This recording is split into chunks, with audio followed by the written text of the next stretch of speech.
Going on, everybody? Welcome back to Grace and Gritty. This is the final episode of the college football season. We will have more content to come, but this is our last episode talking about football until we get a little bit later in the year.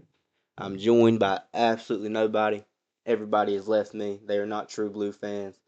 For us that still have a ball game to play tomorrow, I'm here. I'm locked in. Let's go get that job done tomorrow. They could not be bothered, being as their team got eliminated from bowl contention. They couldn't even afford to make that. So it's just me. So let's get on to the game that's at hand, the College Football National Championship. This is a game between two of Destiny's teams. You have the Indiana Hoosiers, who have the worst win percentage in college football history, versus Miami, a storied program who has been down in the dumps for the better half of a half century. Somebody has to come out victorious, ladies and gentlemen, and this will absolutely change the narrative of two programs. On one hand, you have Kirk Scanetti, who has done the quickest turnaround in college football history. I mean, he has laid a new blueprint for what it means to be a head coach. If he goes and wins the national championship in year two, after seemingly coming out of the blue, he's an older coach. He's not somebody who just had it handed to him. This man has worked his entire life, and in 2 years he's rebuilt Indiana. And he didn't do it between just overhauling talent. He's done it by sheer coaching. And if he wins this college football national championship, this will be the greatest national championship of all time. The man has, I mean, let's just be honest, he has very little talent from a star's ranking. But the difference is these are older, experienced players who've seen 5 to 6 years of college football, and they're simply just smarter. And I mean, there's a big difference between a 24-year-old and an 18-year-old. Let's just be honest. These are full grown men that understand the game, understand the system, and know exactly what's expected. And they work as a unit better than anybody. As you would expect from an older team, they're not a very penalized team. That's a very disciplined group. And with that, I think that's what we've seen all year, and that's what you're going to see tomorrow. On the other hand, we have Mario Cristobal's Miami Hurricanes, the team who scratched and clawed just for a chance to play. And it was at the very last minute they got a buzzer beater entry to make the playoffs. And with that became a lot of controversy. Do they deserve to be in? Oh, they shouldn't have made it. Oh, it should have been Notre Dame. Oh, it should have been so and so. Long story short, the Canes got in, and they proved the College Football Committee for once got it right. And we can go on, and they went and they beat Texas A&M in Kyle Field. They went on to beat Ohio State in the Cotton Bowl, getting revenge for 2002 when that unjust act cost us the championship. Then they went on to beat Ole Miss in a thriller where Carson Beck had his moment of glory. And now it comes down to who wants it more. These are two of the best defenses in college football, headlined with the best quarterback in the game, Fernando Mendoza, a man who does not make mistakes, a man who's very accurate and probably has the best back shoulder football that we've seen in a long time. The way he can put that ball on a rope and his receivers with just such time and anticipation is truly special. But on the other hand, we got grit. We got Carson Beck, who's fought through the adversity, who's been told he's not good enough his entire college career. He was supposed to be the Heisman frontrunner, number one pick 2 years ago. He goes and has a pretty good season. Then he comes back next year, and truthfully, Georgia had a lot of issues that year. They wasn't the Georgia to the standard they normally are, and he struggled, sure. But then he comes to Miami.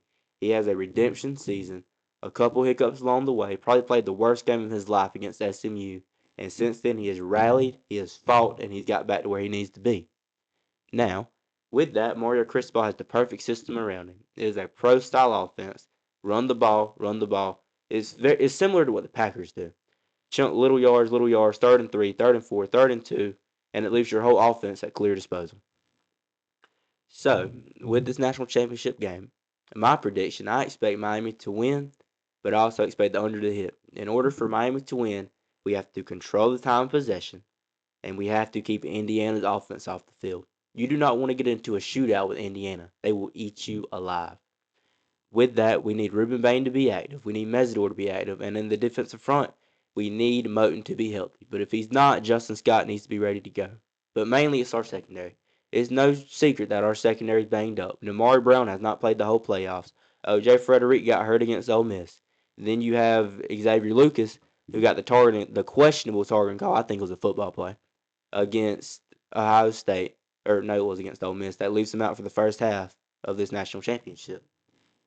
So with that, I want the Canes to have the ball first. We need to have the ball first and have a long, sustained Miami Hurricanes drive, and that gives them less time in the first half. Come back second half, Secondary's more filled out. You're ready to go. The problem you could run into is, say Damari's not healthy. Say OJ's scratchy. He's not fully ready to go. He's out. That leaves you in a situation where Jabari Antoine is in the game, who could be a talented player, but at this juncture, he's just not. The man's coming off of ACL, and he was getting absolutely targeted and picked apart against Ole Miss. So what is the answer to that? You have to keep the ball, keep pounding, long sustained drives with Mark Fletcher, Gerard Pringle, Marty Brown. That's what we got to do. Now, let's go by position group. Who has the better quarterback? I think it's Indiana.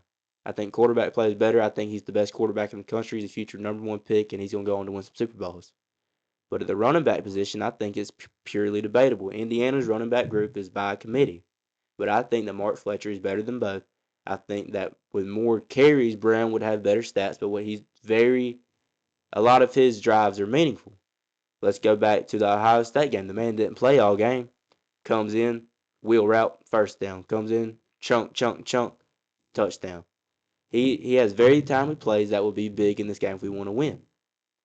Receiver room, I give the edge to Indiana. You have Charlie Becker, you have Surratt, and you have Amarion Cooper. Those are three of the best wide receivers in the country, and not one of them was highly touted whatsoever. And they've come in and just found their new saving grace with Indiana. But the problem is Miami's corners are physical. Given that we're man down, they're physical and they're ready to go.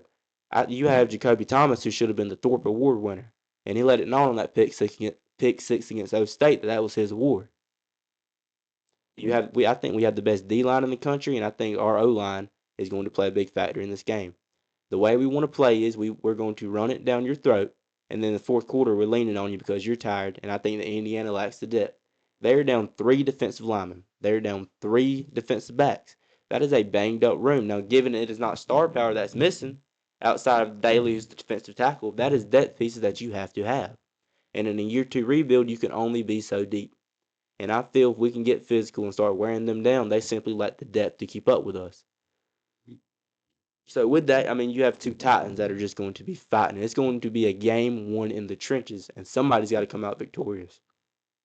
You either have Miami, who has reclaimed the mountaintop, or you'll have Indiana, whose game as the first time getting there and won it all. They'll be one of the few teams to ever get to the national championship for a first time and win it. And I think it would be the greatest coaching job in the history of college football. Then you have Mario, who's come back to his alma mater, who has wanted this more than anything. He said he could not die not seeing Miami be Miami again. And I foresee us doing that. I foresee Miami going in, winning 27-20. If you're a betting man, I would tell you to take the under. Because this is a fight between 2 heavyweights. They want to absolutely inflict pain for 4 quarters. And somebody's got to walk out alive, ladies and gentlemen. And I foresee it being the Canes. I think we're Destiny's team. I think it's back at Hard Rock. I don't foresee a world where the Canes aren't victorious. And if they do come out and win this game, imagine what it's going to do for recruiting. People like the Jeremiah Smiths of the world would stay home. It would be Cane dominance for years to come.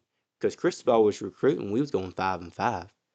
Give the man some hardware to start throwing around. Sky's the limit. But that's pretty much it for this edition of Graced and Gritty. I hope to be joining y'all next time post game talking about how the Canes got it done and there's never a doubt. And maybe I'll have some co-hosts to go, rub some salt on the wound too. But that's all I got for y'all today. Go Canes.